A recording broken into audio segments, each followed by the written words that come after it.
Hey class, welcome back to the second half of Chapter 9.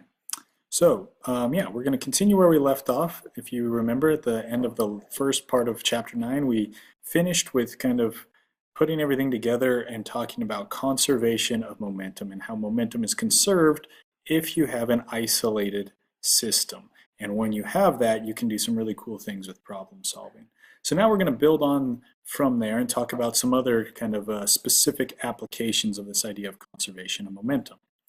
So I want to talk about different types of collisions. So if you notice, when we're dealing with conservation of momentum, we're really looking at collisions, when different things are transferring their momentum between two objects as a result of a collision. And so we are going to kind of put collisions into one of two categories, or really three, I guess, to be most thorough. Three categories. So the first type of collision is an elastic collision. And what it means for a collision to be elastic, it means that all of the kinetic energy before the collision is equal to the kinetic energy after the collision.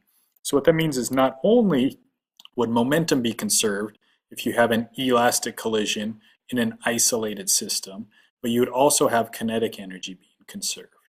Now, an inelastic collision, or a completely inelastic collision, is where kinetic energy is lost, and so it is not conserved.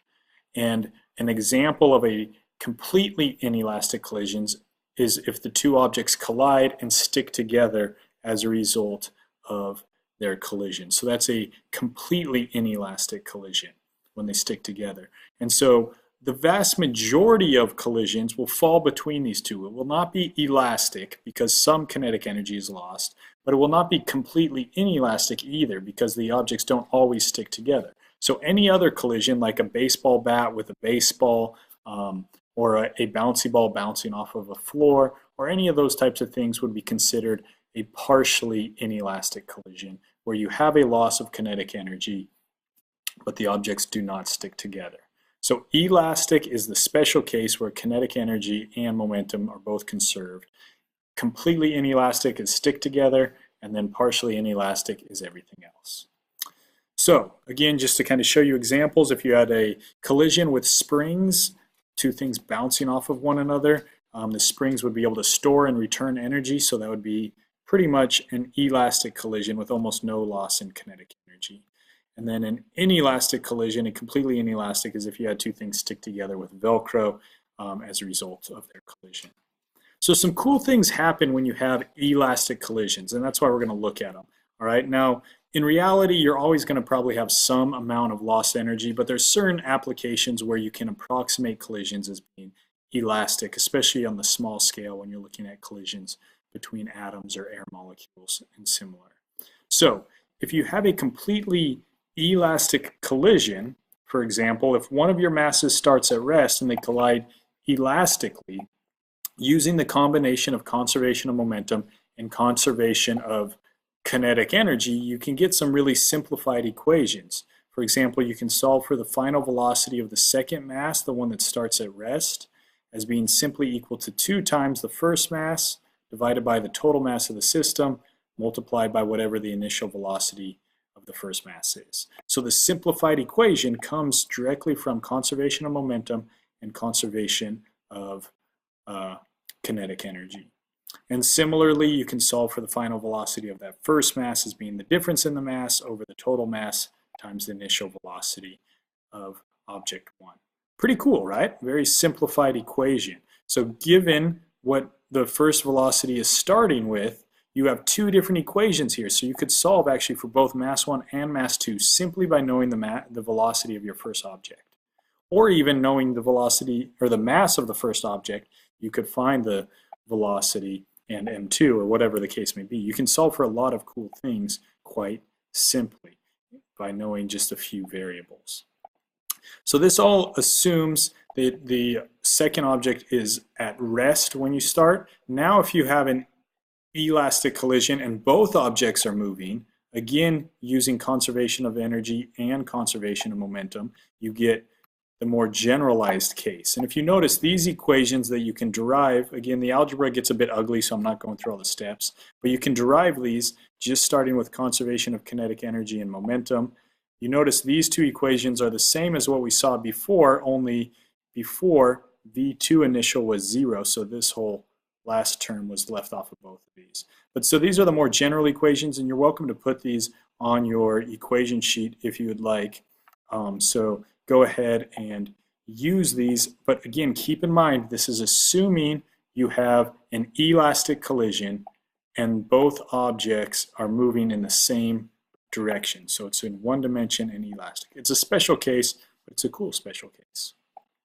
So let's do an example with this one, all right? So imagine two titanium spheres are going to collide together. When they collide together, that will be a nearly elastic collision. So let's approximate it as being an elastic collision. Let's assume they collide head-on in the same direction, moving at the same speed. All right? Based on that information, I will tell you one of the two spheres has a mass of 600 grams, and that object will stop as a result of the collision. So they come together, one is 600 grams, they're moving at the same speed, they hit, and that one stops and the other one bounces off. You don't know what the initial velocity is, you don't know what the final velocity is, and I want you to find the mass of the second sphere. Not a lot of information, but pretty cool. Try it out. Ready, go. Here's our two equations that we just had. Hopefully you tried it out, hopefully you paused it. I'm going to go ahead and work through the solution now. So, here's our equation for the final velocity of object 1. Now object 1, I'm calling the 600 gram mass, and I was told it stopped as a result of the collision. So its final velocity is 0, its mass is 0.6 kilograms, and the only other bit of information I'm given is that they start with equal and opposite velocities. I don't know what that velocity is, but they are equal and opposite. Okay? From there alone, you can solve for mass 2. Let's check it out. So we know that it starts with that the final velocity of mass 1 is 0, and so 0 is equal to this whole ugly thing. At first glance, it looks like, how are we supposed to solve? This is crazy. Well, let's multiply through by the total mass, m1 plus m2. 0 times m1 plus m2, still 0. So that gets rid of those guys.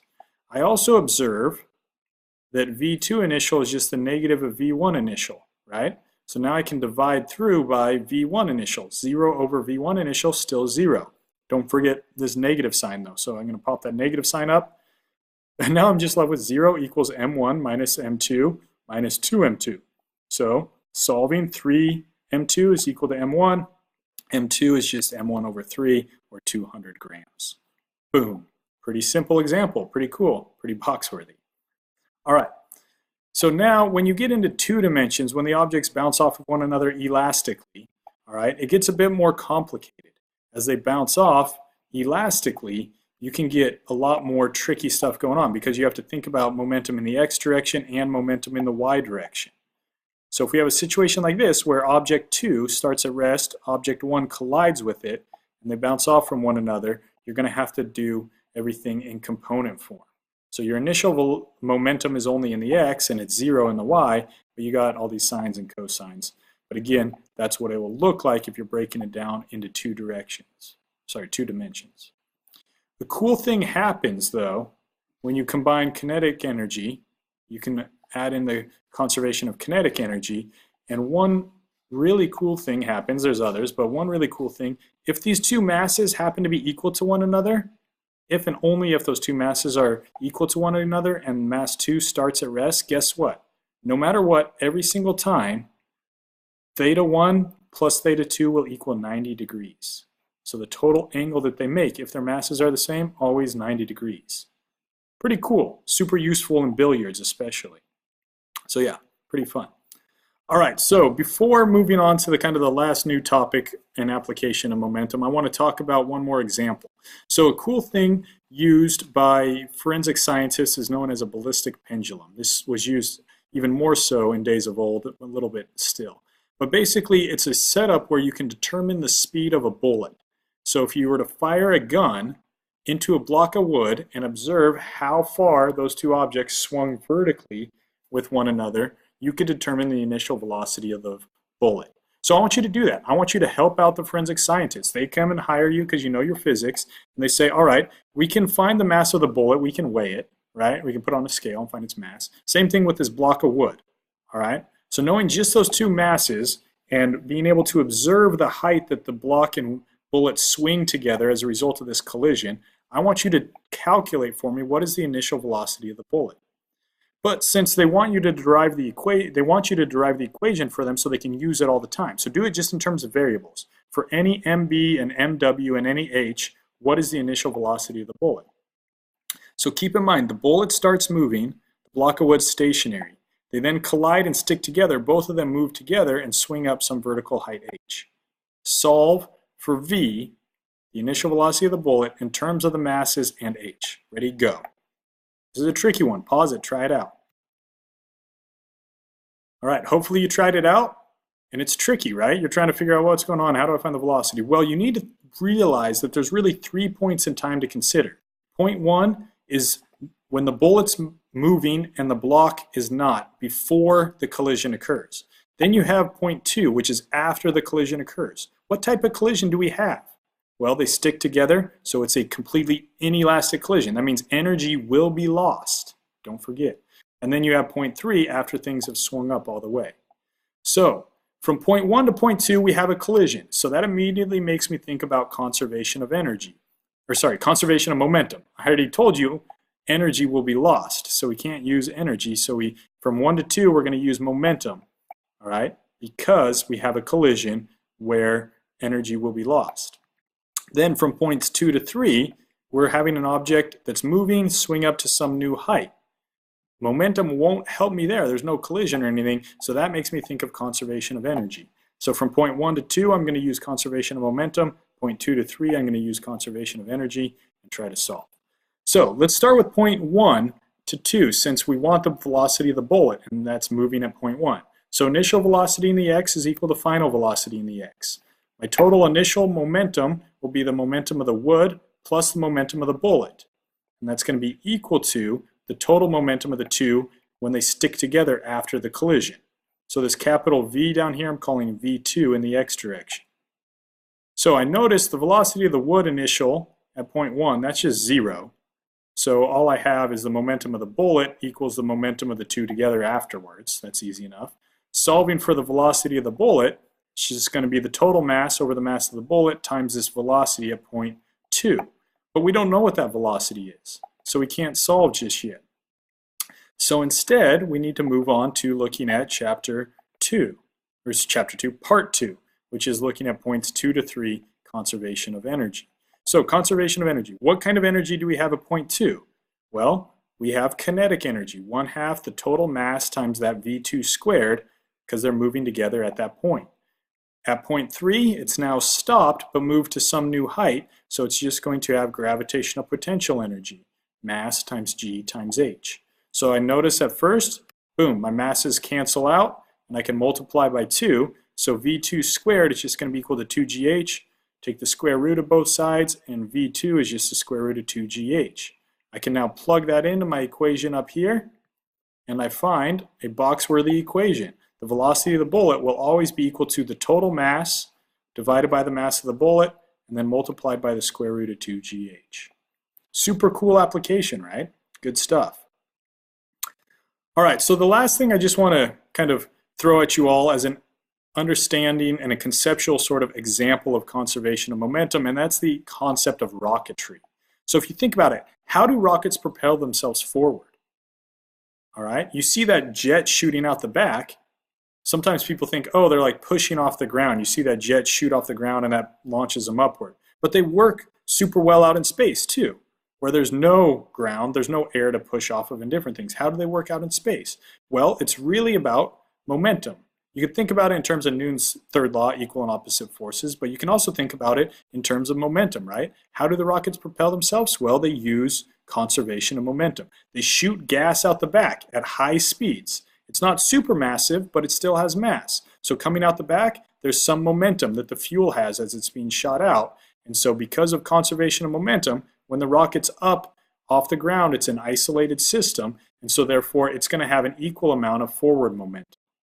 But if you think about it, fuel is very lightweight, right?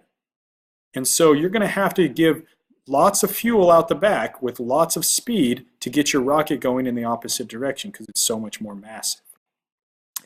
But again, if you think about this, the total net change in momentum is always going to be zero, right? So if you had a rocket, or even like if you blow up a balloon, you hold it out and you let it go, right? Its initial momentum will be zero. You let it go, the final momentum is zero also. You have gas shooting out one side and the rocket or the balloon going in the opposite direction with equal amounts of momentum, just like the gun example we did in the last video.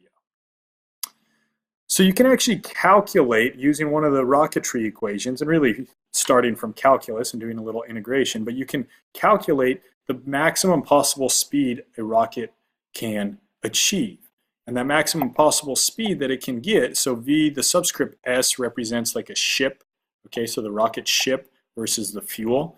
The maximum speed it can achieve is just going to be equal to the negative natural log of the total mass that you have of your fuel plus your ship divided by the mass of the ship and multiplied by the final velocity. You get this natural log because the total mass of the ship changes with time. As you're shooting out more and more fuel, you're decreasing the amount of mass you're having to accelerate.